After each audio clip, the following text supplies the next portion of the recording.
Welcome back to the Twin Lakes cabin. In our last episode, we rented an excavator and a skid steer and began digging out the foundation for our cabin.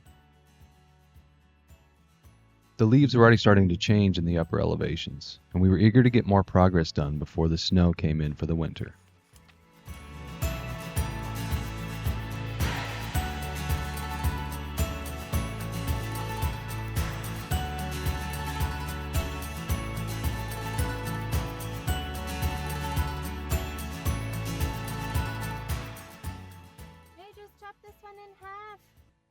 Olivia and I were back on site, and after a little bit more of hand digging, we needed to crunch some numbers.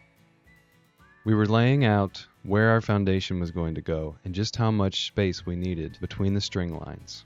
These would act as the guides for our formwork, but we needed to reverse engineer the dimensions.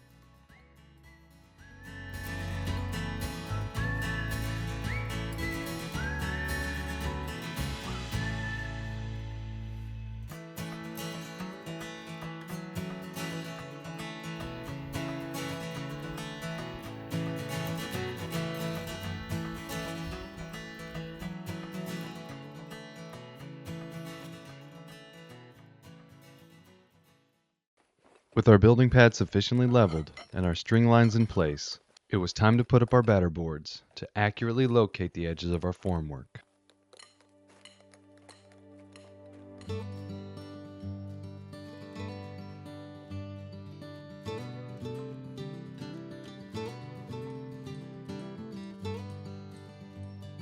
Building a house is a great analogy for so many things in life. It is a composition of small pieces being assembled one at a time. Each step matters, and if you take the time to do each step well, the end result is something beautiful that stands the test of time. All the steps that would follow would be built upon this foundation we were just starting to create.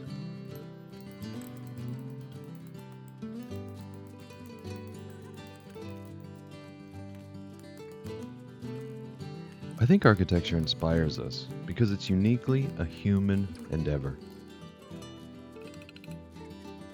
Once humans started to create their own geometries in the natural world, we moved into a new era of civilization. We evolved, for better or worse. The first time 4 90-degree corners were constructed in the middle of a field, or a measuring device was used for 2 people to agree upon the size and shape of a built thing, the world was forever changed.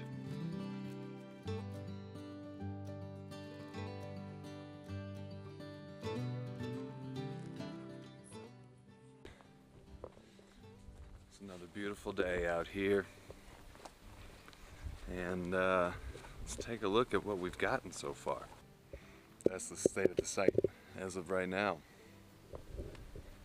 So yeah, we've got our string lines up finally set, and our batter boards up. So yesterday was putting up our batter boards and then putting our strings out for the face of building, so that today we can go set our footing forms and try and figure out the drop footer situation over there. That's going to be probably our toughest thing to handle today. But overall, I think everything is going to go pretty well. It's going to go pretty easily because of all the work that we put in yesterday. So Olivia and I did a lot of math and tedious work that had to be done yesterday to put ourselves in a good spot today. So I think we're going to do really well. So yeah, today we'll have footer forms up, and hopefully everything will work out a-okay. We'll do a little more digging and get that trench drop footer set. Hopefully with that, we'll do a little bit of cleanup next week, get our stuff inspected, and then we'll pour some concrete. So we'll have footers after next weekend, which will be awesome. Check it out.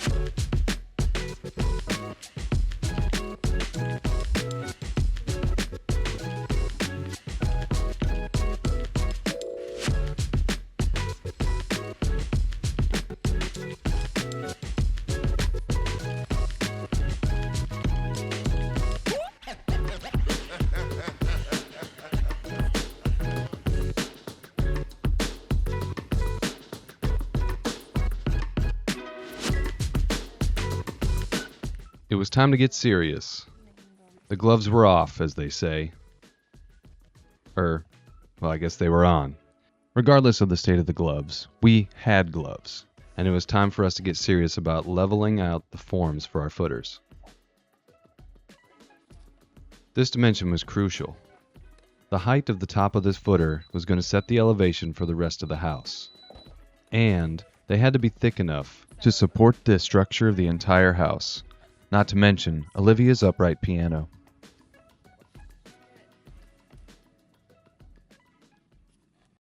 Several hours later. So we finally had all of our formwork for our footers in place. The batter boards were all finally up, and it was time to put the rebar reinforcements into place. Before we got too wild, look at this clown. Anyway, before we got too wild bending and tying rebar, we had to make sure that our footer depths were going to be correct.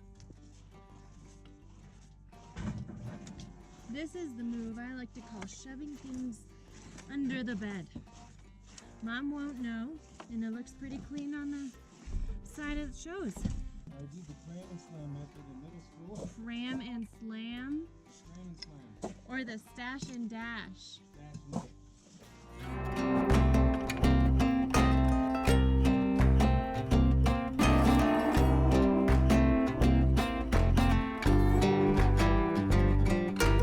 So we began to lay out our reinforcement per the structural drawings. 2 sticks of 5/8 rebar all the way around. That's number 5 bar if you're studying for the ARE. After a few bends for the corners, using a tool that we rented from a local company, we were feeling pretty good about our layout.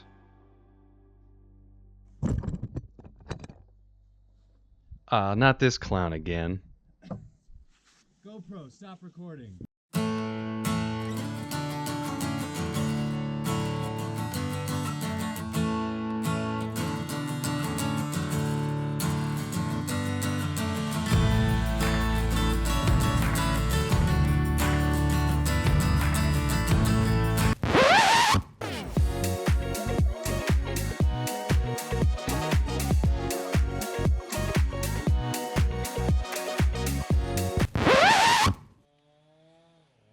With all the dancing and snacking, we got a bit behind schedule, but that was about to change.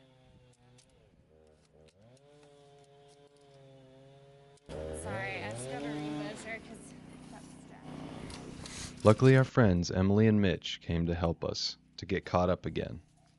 They're also both architects and share a passion for the outdoors. Most importantly, they cook great food and are talented musicians, so they always bring a good time with them wherever they go. Check out their channel over at QB Cabin Living. Find the link in the description.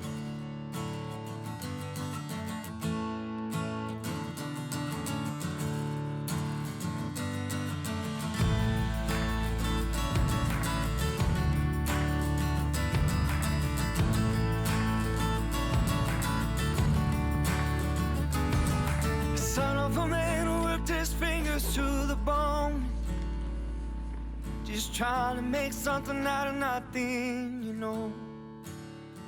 He never wanted silver, gold, or the finer things, just a wife and kids, a home, and the American dream. Whoa, how you gonna step in line?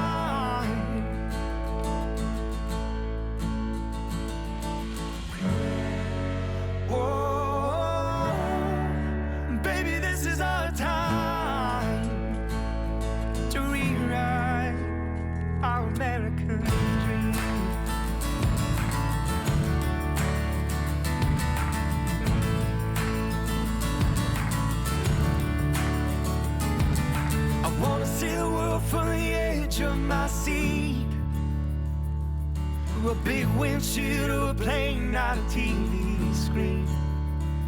Don't you need the road to tell you you really are? Find out whether or not a man could ever change his stars.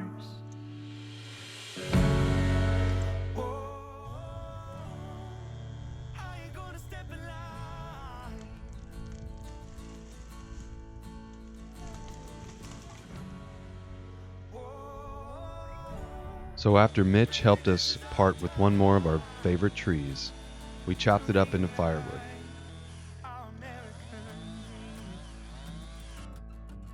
These stumps would sit out to dry over the course of the next year, until it was time to split them and burn them in our wood-burning stoves.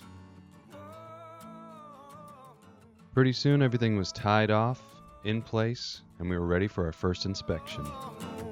I ain't gonna step in line. I ain't gonna step in line. I ain't gonna step in line. I ain't gonna step in line.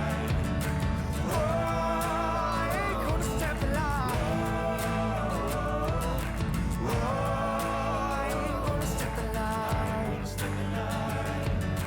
I ain't gonna step in line.